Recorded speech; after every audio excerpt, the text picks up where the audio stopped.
অনেক অপেক্ষার পরে আগলি স্টোরি মুভিটা চলে এসেছে। তো আমিও চলে আসলাম এটার এক্সপ্লেইন নিয়ে। তোমাদের জন্য এত কষ্ট করে নতুন নতুন সিনেমার গল্প নিয়ে আসি, তাহলে তো একটা লাইক আমি আশা করতেই পারি। কোনো স্পয়লার না দিয়ে আর চ্যানেলটা সাবস্ক্রাইব করে চলো তাহলে গল্পের গভীরে ঢুকে পড়া যাক। সিনেমার শুরুটা হয় বড় একটা অ্যাপার্টমেন্টের মধ্যে। রাত্রেবেলাতে বাইরে হালকা হালকা হাওয়া বইছিল। বেশিরভাগ মানুষ নিজের ঘরে ঘুমে আচ্ছন্ন। ঠিক ওই সময়ে ওই বিল্ডিংয়ে একটা অ্যাপার্টমেন্টের মধ্যে থেকে চিল্লাচিল্লির আওয়াজ আসে। আশেপাশে থাকা লোকজন ঘাবড়ে গিয়েছিল ওই শব্দ শুনে। কেউ কেউ তো এসে ওই দরজাটায় ধাক্কাও দিচ্ছিল, কিন্তু ভেতর থেকে কোনো সারা শব্দই পাওয়া যাচ্ছিল না, আর কেউ দরজাটাও খুলছিল না। ঠিক তখনই একজন পুলিশকে ফোন দেয়। কিছুক্ষণের ভেতরেই পুলিশ আবার ওই জায়গাতে চলে আসে। যখন পুলিশ এসে সেই অ্যাপার্টমেন্টের দরজাটা খুলে, তখন ভেতরের অবস্থা দেখে তো সবার আত্মাই কেঁপে ওঠে। ঘরের আসবাবপত্র সব এদিক ওদিকে ছড়ানো ছিটানো ছিল, পুরো মেঝেতে রক্ত দিয়ে মাখামাখি। আর তার মধ্যে বসেছিল একটা লোক। ওর নাম কার্তিক। ওর শরীরে রক্ত মাখা ছিল, ওর হাত কাঁপছিল, তবে ওর চোখের মধ্যে একটা পাগলামি দেখা যাচ্ছিল। সাথে সাথেই পুলিশ ওকে ধরে ফেলে। তবে সবাই এখানে হয়রান ছিল যে কার্তিকের বউ নেহাকে কোথাও খুঁজে পাওয়া যাচ্ছিল না। সে বেঁচে আছে নাকি মারা গেছে এটাও কেউ বুঝতে পারছিল না। তার পরপরই পুলিশ কার্তিককে গ্রেফতার করে তাদের সাথে থানায় নিয়ে যায়। তবে কাহিনীর আসল সূত্রপাতটা এখানে নয়। কাহিনীর সূত্রপাত আরও কয়েক বছর আগে শুরু হয়েছিল, যখন কার্তিক এবং নেহার বিয়েটা হয়েছিল। কাহিনীটা ফ্ল্যাশব্যাকে চলে যায়। নেহা একটা সাদাসিধে মেয়ে। সে স্কুলে চাকরি করত। বাচ্চাদেরকে পড়াতে তার খুবই ভালো লাগতো, আর স্কুলে সবাই ওকে খুবই সম্মান করত। কিন্তু নেহার এই হাসির পেছনে অনেক বড় মাপের কষ্ট লুকায়িত ছিল। স্কুলের মধ্যে যখন অন্য শিক্ষকরা তাদের পরিবার, স্বামী, সন্তান এগুলো সম্পর্কে কথাবার্তা বলতো, তখন সবসময় চুপচাপ একপাশে বসে থাকতো নেহা। সবাইকে সে দেখানোর চেষ্টা করত যে সেও এই কথাগুলোতে আনন্দ পাচ্ছে, কিন্তু ওর চোখের এক কোণায় দেখা যেত আজব রকমের একটা ভয়। এর মূল কারণ হলো নেহার বিবাহিত জীবন। বাহির থেকে যেমনটা দেখা যায় আসলে তেমনটা নয়। নেহার স্বামী একটা কোম্পানিতে কাজ করত, তবে তার পুরো দুনিয়াটাই ছিল যেন তার বউ নেহাকে কেন্দ্র করে। কার্তিক সবসময় তার বউ নেহার সম্পর্কেই চিন্তাভাবনা করত। অফিসে বসে থাকা, ঘরে থাকা বা রাস্তাতে, যখন যেখানে যে অবস্থাতেই থাকতো সে, ওর মস্তিষ্কে সবসময় নেহাই থাকতো। প্রথম প্রথম তো এটাকে দেখে ভালোবাসাই মনে হয়, কিন্তু আস্তে আস্তে বোঝা যায় এটা একটা সাইকোর পাগলামি। হঠাৎ করে একদিন অফিসের বস কার্তিককে ডেকে পাঠায়। তারপর ওকে অনেক বকাবকি করতে থাকে, কারণ দিন দিন কার্তিকের কাজকর্ম সব খারাপের দিকেই যাচ্ছিল। এমনকি বস তো কার্তিককে এটাও বলে যে তুমি যদি আর শুধরে না যাও তাহলে তোমাকে কিন্তু চাকরিচ্যুত করব আমি। তারপরেও এগুলোর কোনো চিন্তাভাবনাই যেন নাই কার্তিকের। ওর চিন্তা তো শুধুমাত্র একমাত্র নেহাকে ঘিরেই। আর এখানে কার্তিক তার বসের কথাতে আরও ভয় পাচ্ছিল না, এর পেছনে অবশ্য একটা কারণ আছে। কার্তিকের কাছে ওর বসের একটা ভিডিও ছিল, যেখানে ওর বস অন্য আরেকজনের সঙ্গে রোমান্স করছিল। তারপরে এই ভিডিওটা বসকে দেখিয়ে কার্তিকে বলে, আজকের পর থেকে আমাকে নিয়ে আর একটা কথাও বলবেন না আপনি। আমি কাজ করি বা না করি, আর যদি বলেছেন তাহলে কিন্তু আপনি ঝামেলায় পড়বেন, সাথে সেই লোকটাও। তখন আর অন্য কোনো উপায় না থাকায় কার্তিকের বসও চুপ হয়ে যায়। এরপর অফিস থেকে সোজা বাড়িতে এসে পৌঁছে কার্তিক। তখন নেহা ঘরের মধ্যে কাজ করছিল। কার্তিক তখন মনে মনে ভাবছিল যে নেহা তার কাছে এসে ওকে জিজ্ঞেস যেন করে যে কার্তিকের আজকের দিনটা কেমন ছিল, কিন্তু এমন কিছুই ঘটে না। নেহা ওকে কিছুই বলে না। তখন কার্তিক নেহাকে ওর কাছে ডাকে এবং ওকে কিছু কাজ করে দিতে বলে, কিন্তু ওর কোনো কথাই যেন কানে ঢুকছিল না নেহার। এরপর কার্তিক ওকে এটা জানায়, যদি আজকে তুমি আমার কথা মতো কাজ করো তাহলে আজকের রাত্রে আমি তোমার সঙ্গে থাকবো না, তুমি আলাদাভাবে অন্য জায়গায় থাকতে পারবে। এই কথাটা শুনে সাথে সাথেই নেহা সেখানে চলে আসে আর ওর বলা কাজ করতে চায়। কিন্তু এই ব্যাপারটা আবার একদমই ভালোভাবে নেয় না কার্তিক। সে নেহার সঙ্গে জোর জবরদস্তি করতে থাকে।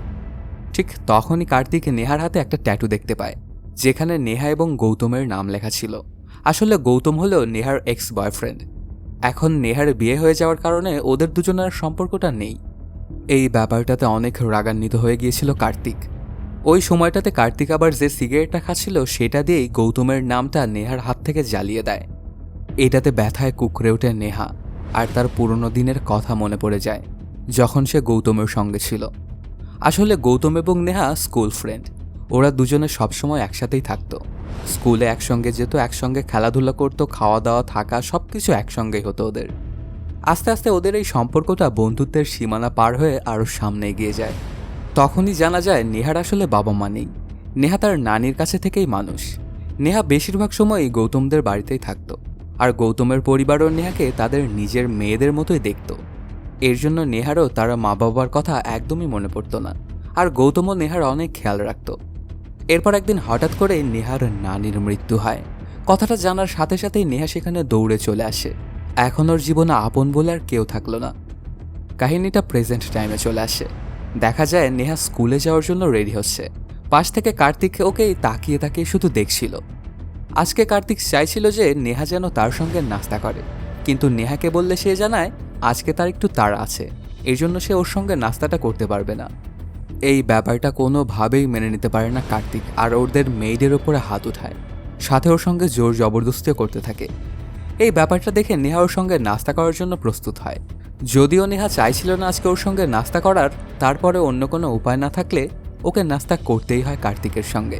কারণ যদি সে ওর সঙ্গে নাস্তা না করতো তাহলে হয়তো বা কার্তিক ওদের মেয়েদের ওপর আরও বাজেভাবে মারধর করত, এমনকি অনেক খারাপ কাজও করতে পারত ওর সঙ্গে। নাস্তা করার সময় কার্তিক অনেক রোমান্টিক কথাবার্তা বলছিল নেহাকে, কিন্তু নেহা ওর একটা কথারও জবাব দেয় না, কারণ নেহার তো এখানে একদমই মন ছিল না এই সাইকো হাজব্যান্ডের সঙ্গে। এরপর খাওয়া দাওয়া শেষ করে নেহা যখন তার স্কুলের দিকে রওনা করে, তখন কার্তিক তাকে জানায় আমি তোমাকে আজকে গাড়ি করে রেখে আসবো। প্রথমে নেহা ওর সঙ্গে যেতে না চাইলেও অনেক জোরাজোরি করাতে রাজি হয় এবং ওর গাড়িতে উঠে পড়ে। ওরা যখন গাড়ি করে যাচ্ছিল তখন শুধু কার্তিক নেহার দিকেই তাকিয়ে তাকিয়ে দেখছিল। মনে হচ্ছিল সে যেন ওর সঙ্গে কিছু একটাই কারের মধ্যেই করতে চায়। কার্তিকে যেন কোনোভাবেই নিজেকে কন্ট্রোল করতে পারছে না। এমন করতে করতে ওরা স্কুলের পার্কিংয়ে চলে আসে। দরজাটা খুলে নেহা চলে যাওয়ার সময় ওকে ধরে ফেলে কার্তিক। তারপর কারের ভেতরেই সেই চরম কাজটা করে কার্তিক। এখানে নেহা ওকে কিছু বলার সাহসও পায় না। কিছুক্ষণ পরে ওর কাজ শেষ করার পরে নেহা বের হয়ে আসে কার থেকে। ও কেন যে কার্তিককে কিছু বলতে পারে না এর পেছনে অবশ্য একটা কাহিনী আছে। এরপরে নেহা সেখান থেকে চলে আসে বাথরুমের মধ্যে আর কান্না করতে থাকে। তখন দেখা যায় সেখানে নেহার ব্লিডিং হচ্ছিল। তার পরপরই ওর এক বান্ধবী চলে আসে এবং ব্যাপারটা দেখে ওকে হাসপাতালে নিয়ে আসে। নেহা অনেক বেশি ঘাবড়েছিল। তারপর হাসপাতালে গিয়ে ওর চিকিৎসাটা করানো হয়। তখন নেহার বান্ধবী ওকে বলে তোমার সাথে যদি এত খারাপ কিছু ঘটছে তাহলে তুমি তোমার স্বামীকে ছেড়ে দিচ্ছ না কেন? কিন্তু নেহা তখন কোনো কথাই বলে না আর চুপচাপই থাকে। এরপর সেখান থেকে নেহা সোজা চলে আসে ওর বাড়িতে। তারপর প্রচণ্ড কান্না করতে থাকে। সে তার জীবন নিয়ে অনেক বেশি পেরেশান ছিল। নেহা ভাবতে থাকে আমি আমার জীবনে এমন কি পাপ করেছি যে এত বড় আমি শাস্তি পাচ্ছি। কাহিনীটা আবারও ফ্ল্যাশব্যাকে চলে যায়। নেহার নানি মারা যাওয়ার পরে ওকে দেখাশোনা করার জন্য ওর মামাই শুধু জীবিত ছিল। নেহার মামা আবার থাকতো অন্য শহরে। ওর নানির মৃত্যুর খবর পেয়ে ওর মামা চলে আসে এবং নেহার লালন পালন সে করতে চায়, সঙ্গে তাকে পড়াশোনা করাবে এটাও জানায়। কিন্তু এর জন্য ওদেরকে চলে যেতে হবে অন্য শহরে। ঠিক এ কারণেই নেহা গৌতমের সঙ্গে শেষবারের মতো দেখা করতে আসে। তারপর ওকে বিদায় দিয়ে নেহা চলে আসে ওর মামার সঙ্গে। সেই গ্রাম থেকে চলে আসার সময় নেহা এবং গৌতম একে অপরকে কথা দিয়েছিল যে তারা কেউ কাউকেই ভুলে যাবে না। হয়ও ঠিক এমনটাই। ওদের দুজনের সম্পর্ক খুব ভালোই থাকে। দেখতে দেখতে ওরা দুজনেই বড় হয়ে যায়। ওরা দুজনে প্রায় প্রত্যেক দিনই কথা বলতো। ওদের দেখা সাক্ষাৎ তেমন একটা হতো না, কিন্তু কথা বলে দুজনে খুবই খুশি হয়ে যেত। এমনটাই মনে হয় জীবনের প্রথম ভালোবাসায়। এরপর হঠাৎ করে একদিন গৌতম শহরে চলে আসে এবং নেহার সঙ্গে দেখা করে। গৌতম তখন ওকে জানায় আমার বাবার শরীরটা একটু খারাপ, তো এই জন্য আমি শহরে এসেছি। এখন থেকে আমরা শহরেই থাকবো। আর আমি একটা জবও খুঁজে পেয়েছি। যদিও সেটার বেতনটা খুব একটা ভালো নয়, এর জন্য আমার অন্য শহরে যাওয়া হতে পারে, কিন্তু যতদিন আমি এখানে আছি ততদিন আমরা প্রত্যেক দিনই দেখা করব। এগুলো বলেই তার পরপরই সে নেহাকে নিয়ে চলে আসে ওর বাড়িতে এবং ওর পরিবারের সঙ্গে দেখা করিয়ে দেয়। গৌতমের পরিবারের মানুষজন এখনও নেহাকে ঠিক ওই আগের মতোই ভালোবাসছে। নেহা এবং গৌতম দুজনে দুজনের সঙ্গে কোয়ালিটি টাইম কাটাতে শুরু করে। নেহা গৌতমকে খুবই ভালোবাসত। এর জন্য নিজের হাতে সে গৌতমের এবং নিজের নামটা ট্যাটু করিয়ে নেয়। সারাদিন অনেক ঘোরাঘুরি করার পরে সন্ধ্যার সময় নেহা তার বাড়িতে চলে আসে। ওই সময়টাতে অবশ্য নেহা তার মামাকে গৌতমের সম্পর্কে কিছুই বলেনি। কাহিনীটা আবারও প্রেজেন্ট টাইমে চলে আসে। কার্তিক অফিস থেকে বাসায় চলে এসেছে। ওই সময়টায় নেহা ঘুমাচ্ছিল। তখন কার্তিক এসে ওকে জাগিয়ে তোলে আর বলে আমার এখন মন করছে। তখন নেহা সাফ সাফ জানিয়ে দেয় তুমি আমার সঙ্গে কতই জোর জবরদস্তি করো না কেন, তোমার প্রতি আমার এক ফোঁটাও ভালোবাসা জন্মাবে না, কারণ আমি গৌতমকেই ভালোবাসি। এই কথাটা শুনে অনেক রাগান্বিত হয়ে যায় কার্তিক। সে আজকে এটা পণ করে বসে যে নেহাকে দিয়ে আজকে সে তাকে যে ভালোবাসে এটা বলিয়েই ছাড়বে। তবে নেহাও তো দমে যাবার পাত্রী নয়, সে কোনোভাবেই কার্তিককে ভালোবাসি বলবেই না। এই ব্যাপারটা দেখে তো সাইকো কার্তিক নিজের মাথাতেই বোতল ভাঙতে শুরু করে। এতে ওর মাথা দিয়ে রক্ত গড়িয়ে পড়ছিল। অনেকগুলো বোতল নিজের মাথাতে ভাঙার পরে নেহাও একটু নড়ে না। পরে কার্তিক খেয়াল করে দেখতে পায় নেহা আসলে অজ্ঞান হয়ে গেছে। সাথে সাথে একটা ডাক্তারকে ডেকে আনে। ডাক্তার তখন জানায় বিপি বেড়ে যাওয়ার জন্য এমনটা হয়েছে। আমার মনে হয় তাকে কেউ পেরেশান করছে। এখান থেকে চলে যাওয়ার সময় ডাক্তার দেখতে পায় কার্তিকের মাথায়ও চোট লেগেছিল। এই জন্য সে কার্তিককেও কিছুটা চিকিৎসা দেয়। তারপর ওকে বলে, তোমার বউয়ের খেয়াল ভালো করে রেখো, ওকে কোনো স্ট্রেস দেওয়া যাবে না। এটা বলেই সেখান থেকে চলে যায় ডাক্তার। কিছুক্ষণ পরেই দেখা যায় নেহার জ্ঞান ফিরে আসে। সে খেয়াল করে দেখতে পায় আশেপাশে কোথাও কার্তিক নেই। নেহা বুঝতে পারছিল না যে কার্তিক তাহলে গেল কোথায়। নেহা যখন অন্য রুমটায় যায় তখন দেখতে পায় সেখানে কার্তিক তার নিজের জন্যই চিতা বানাচ্ছিল। এরপর তার উপরে পেট্রোল ঢেলে দেয় কার্তিক আর বলতে থাকে, তুমি যদি আজকে আমাকে আই লাভ ইউ না বলো তাহলে এই চিতাতে আমি আগুন জ্বালিয়ে দেব আর আমি পুড়ে মারা যাব। যদি তুমি এটা না চাও যে আমি এভাবে মারা যাই তাহলে তোমাকে আই লাভ ইউ বলতেই হবে। এসব কিছু শুনেও নেহা সেখানে চুপচাপ শুধু দাঁড়িয়েছিল, কিছুই বলছিল না। এটা দেখে কার্তিক সাথে সাথে একটা মেস বক্স বের করে এবং কাঠিটা জ্বালিয়ে দেয়। এই ব্যাপারটা দেখে তো খুবই ভয় পেয়ে গিয়েছিল নেহা। সে বুঝতে পারছিল না যে এখন তার কি করা উচিত। তখন অনেক ভয় পেয়ে নেহা কার্তিককে আই লাভ ইউ বলেই দেয়। কার্তিককে এই কথাটা বলার পর খুবই খারাপ লাগছিল নেহার, কারণ সে তো গৌতমকে ভালোবাসে আর এখন সে কার্তিককে আই লাভ ইউ বলছে। যদিও সে মন থেকে বলেনি, তারপরে ওর কাছে খারাপ লাগছিল ব্যাপারটা। পরদিন সকালবেলাতেই দেখা যায় নেহার রেডি হয়ে তার স্কুলে এসে পৌঁছে। এখানে আসার পরে আচমকাই নেহার চোখ গিয়ে পড়ে গৌতমের দিকে। পর মুহূর্তে আবার গৌতমকে সে হারিয়েও ফেলে। অনেক খোঁজাখুঁজির পরেও আর কোথাও খুঁজে পায় না গৌতমকে। তখন নেহা ভাবতে থাকে এটা হয়তোবা তার চোখের ভুল ছিল। ওকে এমন পাগলের মতো এখানে সেখানে ঘোরাঘুরি করতে দেখে ওর বান্ধবী ওকে বলে, তুমি কি খুঁজতেছো? তারপর ওরা দুজনে একটা জায়গাতে বসে। নেহা তার বান্ধবীকে গৌতমের সম্পর্কে সবকিছু খুলে বলে, সাথে ওর সঙ্গে তার স্বামী যে কি ব্যবহার করে এগুলোও সব বলে। এই কথাগুলো শুনে নেহার বান্ধবী তাকে জানায়, তোর উপরে এত জুলুম হচ্ছে তারপরেও তুই কেন আছিস ওই নরপশুর সঙ্গে? ওকে ছেড়ে দিলেই তো তুই পারিস। তখন কার্তিককে যে সে কেন ছাড়তে পারে না এর পেছনের কাহিনীটা বলতে থাকে নেহা। যখন নেহা তার মামার বাড়িতে গিয়েছিল তখন সে ভেবেছিল তার জীবনটা হয়তো এখন ভালোভাবেই কাটবে। এরপর নেহা যখন ছাদে যায় তখন দেখতে পায় সেখানে একটা ঘরের মধ্যে একটা ছেলে একটা পুতুল নিয়ে খেলা করছে। এই ছেলেটা অন্য কেউ নয়, এটাই হচ্ছে কার্তিক। আসলে কার্তিকই ছিল নেহার মামার ছেলে। এখানে আসার আগ পর্যন্ত নেহা জানতই না যে তার মামার আবার একটা ছেলেও আছে। এখানে এসে যখন নেহা দেখতে পায় কার্তিক একটা ডল নিয়ে খেলছে তখন ব্যাপারটা ওর কাছে খানিকটা আজব লাগে আর সে ওই পুতুলটা কার্তিকের কাছ থেকে কেড়ে নেয়। তবে তারপরেও কার্তিকের একটু খারাপ লাগছিল না। সে শুধু এক দৃষ্টিতে চেয়েছিল নেহার দিকে। ওকে দেখেই বোঝা যাচ্ছিল ছোটবেলা থেকেই ওর মাথায় সমস্যা আছে। এই বাড়িতে অবশ্য নেহা আসার পরে কার্তিকের মধ্যে অনেক পরিবর্তন আসে। কার্তিক একদমই আগের মতো আর নেই, সে অনেক ভালো হয়ে গিয়েছিল আগের চাইতে। এখানে কার্তিকের বাবা নেহাকে দেখিয়ে কার্তিককে বলে, ও কিন্তু তোর হবু বউ, ওর সঙ্গে তুই সবসময় ভালো ব্যবহার করবি। তবে নেহা এখানেও কিছুই বলতে পারেনি। সে তো এটা বুঝে উঠতে পারছিল না যে কার্তিককে সে কিভাবে বিয়ে করতে পারে, সে তো ভালোবাসে গৌতমকে। এরপর সময় পার হয়, ওরা দুজনেই বড় হয়ে যায়। কার্তিকের নেহার ওপরের সেই পাগলামিটা এখনও কমেনি, আস্তে আস্তে সেটা আরও বেড়েই চলছিল। কার্তিক নেহার জন্য একদম পুরো পাগল হয়ে গিয়েছিল। নেহা যদি কিছু সময়ের জন্য কার্তিকের থেকে আলাদা হতো তাহলেও একদম আজব আচরণ করতে শুরু করতো কার্তিক। এতটাই পাগল হয়ে গিয়েছিল যে সবসময় শুধু নেহাকেই দেখতে চাইতো।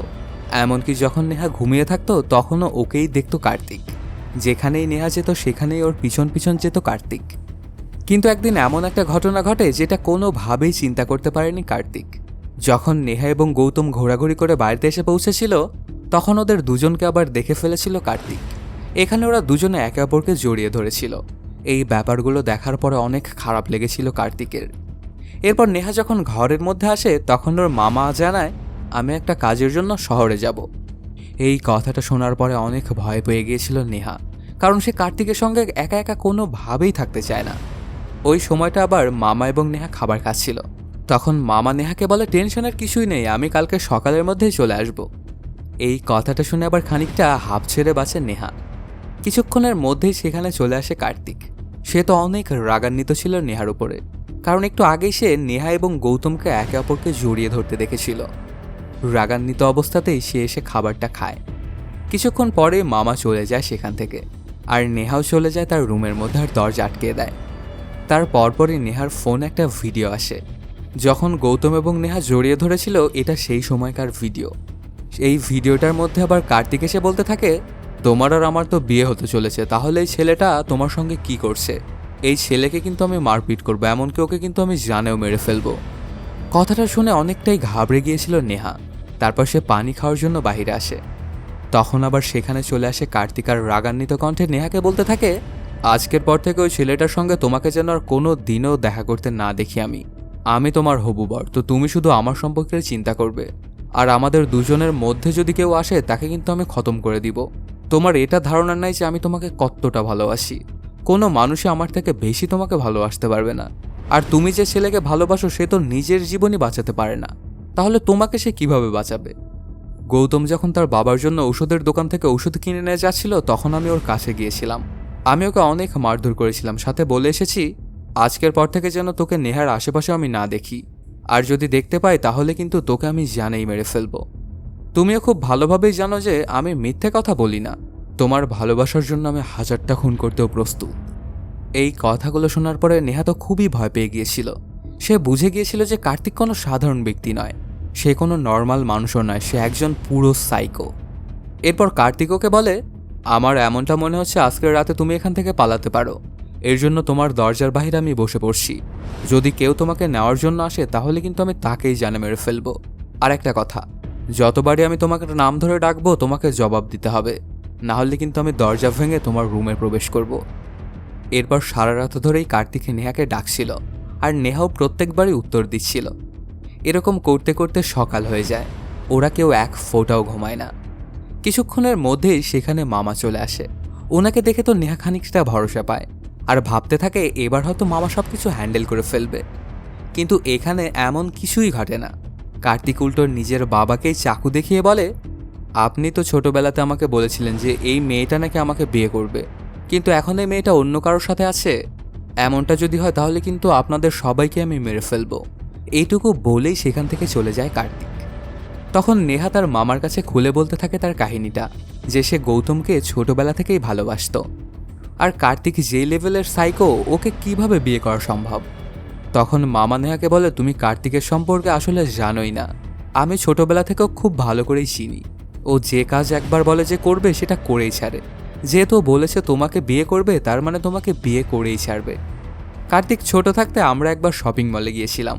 সেখানে কার্তিকের একটা পুতুল পছন্দ হয়। আমি বুঝতে পারছিলাম না যে ছেলে মানুষ এই পুতুল দিয়ে আবার কি করবে। তারপরেও জিদ ধরে কার্তিক এই পুতুলটা কিনে নিয়েছিল। সেটা নিয়ে বাসায় আসার পরেই মামা কিছু জিনিস খেয়াল করে কার্তিকের সম্পর্কে।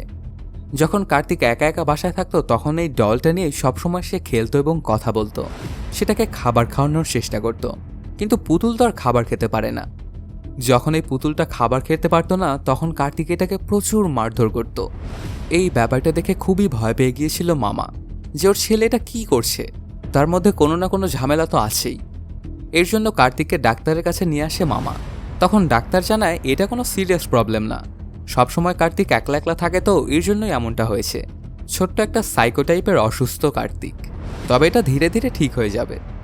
এই কাহিনীটুকু বলার পরে নেহাকে আরও মামা জানায়, পুতুল নিয়ে যে অসুখটা কার্তিকের ছিল সেটা তুমি আসার সাথে সাথেই ভালো হয়ে গিয়েছিল। তুমি আসার আগ পর্যন্ত কার্তিক সবসময় ওই পুতুলটাকে নিয়েই খেলা করত, সেটাকে কখনো একা সে ছাড়েনি। তবে তোমার আসার পরে কার্তিক একবারের জন্য আর ওই ডলটিকে টাচ পর্যন্ত করেনি।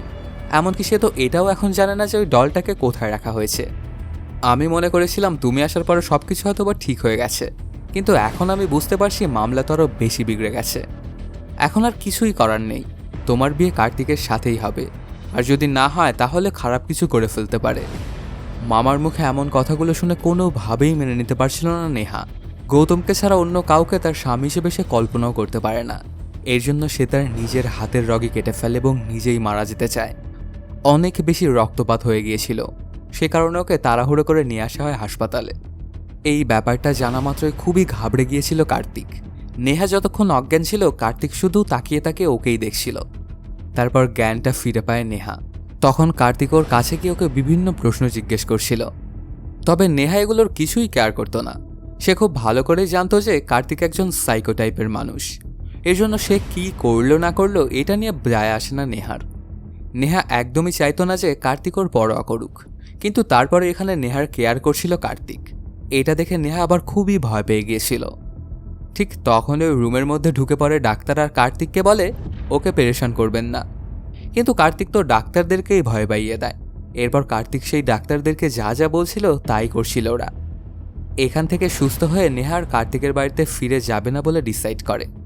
সে খানিকটা সুস্থ হওয়ার পরেই চলে আসে গৌতমের বাড়ির সামনে, কিন্তু সেই সময়টায় গৌতমরা বাড়িতে ছিল না।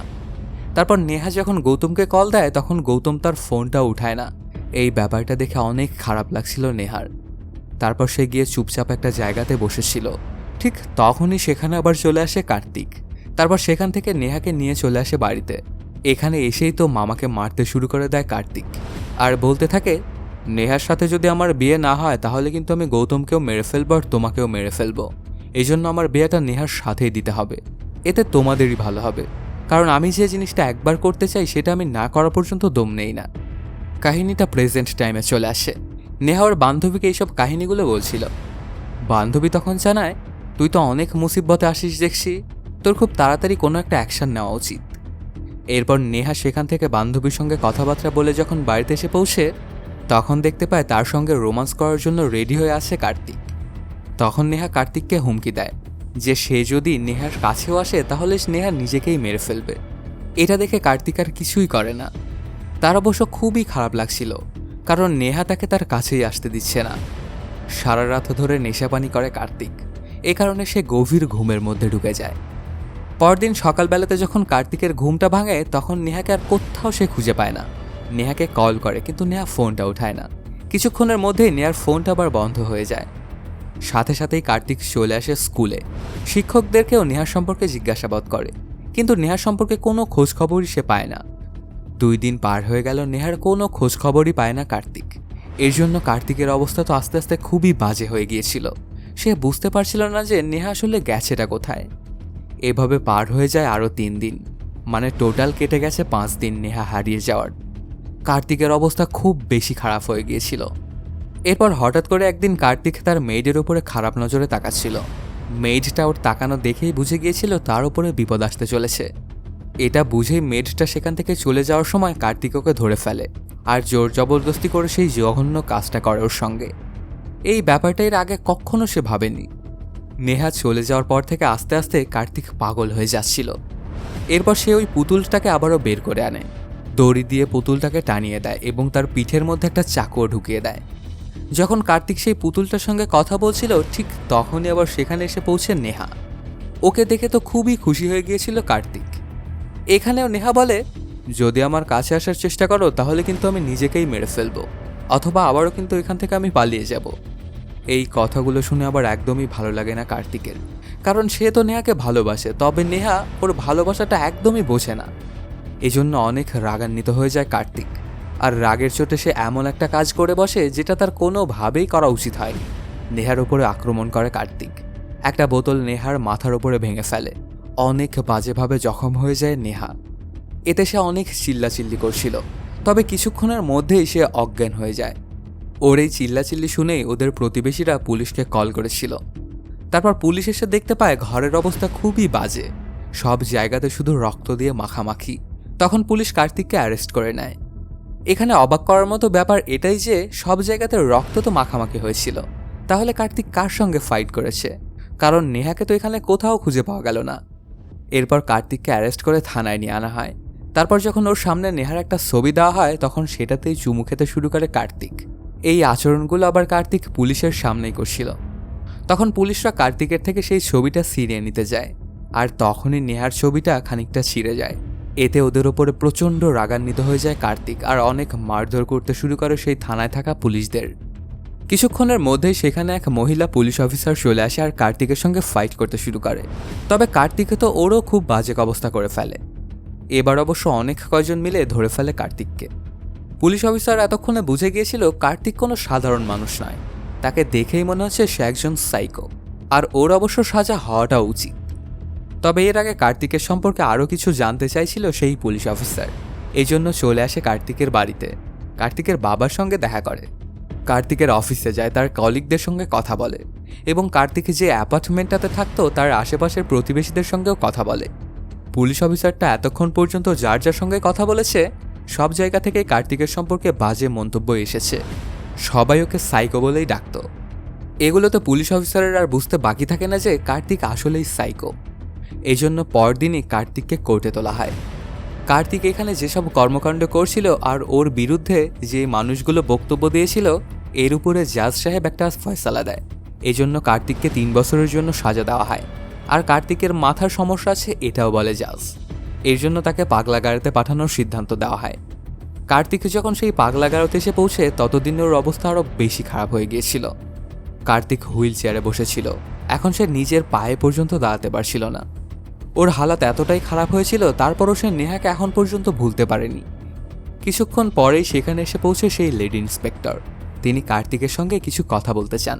তারপর এসেই তিনি বসে বলতে থাকেন, তুমি মনে মনে ভাবছো যে তুমি হয়তোবা নেহাকে অনেক বাজেভাবে মেরেছিলে আর সে হয়তোবা পালিয়ে গেছে, কিন্তু এগুলো সবই ছিল একটা প্ল্যানের অংশ। এখানে জানা যায় সেই লেডি ইন্সপেক্টরটা আসলে গৌতমের বান্ধবী। আর একদিন যে গৌতমকে স্কুলে দেখেছিল নেহা সেটা আসলই ছিল। তারপর নেহা ওর সঙ্গে দেখা করে। ওর সঙ্গে মেলার পরেই গৌতমকে সব সত্যটা বলে দেয় নেহা, যে প্রতিনিয়তই তার ওপরে কেমন অত্যাচার করত কার্তিক। ওই জায়গাতে এই লেডি ইন্সপেক্টরটাও তখন উপস্থিত ছিল। আর এখানে ওই ইন্সপেক্টরটাই প্ল্যান বানিয়েছিল, কারণ সে খুব ভালো করেই বুঝতে পারছিল যে আর কিছুদিন যদি নেহা কার্তিকের সঙ্গে থাকে তাহলে ওর অনেক বাজে অবস্থা করে ফেলবে কার্তিক, এমনকি মেরেও ফেলতে পারে নেহাকে। কথাবার্তা বলার পরে শেষে গৌতম নেহাকে জানায়, তুমি যেদিন আমাকে কল দিয়েছিলে সেদিন আমার বাবার অবস্থা খুবই খারাপ হয়ে গিয়েছিল। এই জন্য আমি বাড়ি থেকে চলে গিয়েছিলাম হাসপাতালে, আর ফোনটা ধরতে পারিনি, কারণ তাড়াহুড়োর মধ্যে ফোনটা বাড়িতে রেখে গিয়েছিলাম। ওরা এখানে বসে যে প্ল্যানটা করলো সেই প্ল্যানটা ছিল অনেকটা এরকম, নেহাকে 5-6 দিনের জন্য গায়েব করা হবে। তখন কার্তিকের অবস্থা তো খুবই বাজে হয়ে যাবে, নিজের মস্তিষ্কের ওপরে সব কন্ট্রোলই হারিয়ে ফেলবে কার্তিক। এরপর ওদের প্ল্যান মোতাবেক নেহা যখন 5-6 দিন পরে বাড়িতে ফেরে তখন ওকে অনেক বাজেভাবে মেরেছিল কার্তিক। লেডি ইন্সপেক্টরটা তখন আরও বলে, আমি যেমনটা প্ল্যানিং করেছিলাম তেমনটা হয়নি। আমি ভেবেছিলাম তুমি হয়তোবা নেহাকে হালকা পাতলা চোট দেবে, কারণ তুমি তো সবসময় বলতে যে তুমি তাকে নাকি ভালোবাসো, কিন্তু আমি জানতাম না যে তুমি এত বড় লেভেলের সাইকো। তুমি নেহাকে অনেক বাজেভাবে মেরেছিলে সেদিন। তবে তুমি যে নেহার সঙ্গে এমনটা করবে এই ব্যাপারটা আবার নেহা খুব আগে থেকেই জানতো এবং আমাদেরকে বলেছিল তোমার ব্যাপারে। এসব কিছু শোনার পরে কার্তিক সেই লেডি ইন্সপেক্টরকে জিজ্ঞেস করে, নেহা এখন কোথায়? ইন্সপেক্টরটা তখন জানায় সে খুব খুশি আছে এখন গৌতমের সঙ্গে, গৌতম ওকে খুব ভালোবাসে। আমার মনে হয় গৌতমই সেই ছেলে যে নেহাকে সবচাইতে বেশি ভালোবাসে, এমনকি তোমার চাইতেও অনেক বেশি। এই কথাগুলো শুনে অনেক খারাপ লাগছিল কার্তিকের। এটুকু বলেই সেখান থেকে চলে যায় সেই লেডি ইন্সপেক্টর। তারপর পরে দেখা যায় কার্তিকের হাতে আবার চলে আসে সেই পুতুলটা যেটা নিয়ে সে ছোটবেলা থেকে খেলা করত। এরপর সবসময় সেই পুতুলটার সঙ্গে কথাবার্তা বলতে শুরু করে কার্তিক। আস্তে আস্তে সে সাইকো থেকে পুরো পাগল হয়ে যায়, আর এর মাধ্যমেই শেষ হয়ে যায় সিনেমাটি। তো বন্ধুরা, কেমন লাগলো আজকের এই এক্সপ্লেইনটি জানাতে কমেন্ট করো। আর যদি এখনও চ্যানেলটা সাবস্ক্রাইব না করে থাকো তাড়াতাড়ি সাবস্ক্রাইব করে নাও। দেখা হচ্ছে নতুন কোনো ভিডিওতে। Till then, সায়োনারা।